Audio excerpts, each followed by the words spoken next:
Qildim onam uchun, dunyodagi eng yaxshi odam uchun. O'zi kiymay kiydirgan ham onam edi. Yemay ichmay menga ilingan ham onam edi. Omon bo'lsang bo'ldi bolam derdi. Ayting, men ham odammanmi endi? Nima qildim bola bo'lib onam uchun, dunyodagi eng yaxshi odam uchun. Jahlda xo'p baqirsam ham chidagan tog'im edi.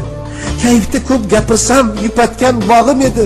Yarim tunda yoki tongda kelsam hamisha uyg'og'im edi. Nima qildim? Mushtipar onam uchun, dunyodagi eng yaxshi odam uchun. Dasturxon yozdim Mirmuz.net taqdim etadi. O'lganda onam uchun, meni otasiz katta qilgan baxtiqaro parvonam uchun, tirikligida sarson qilib o'lganda ehson qildim.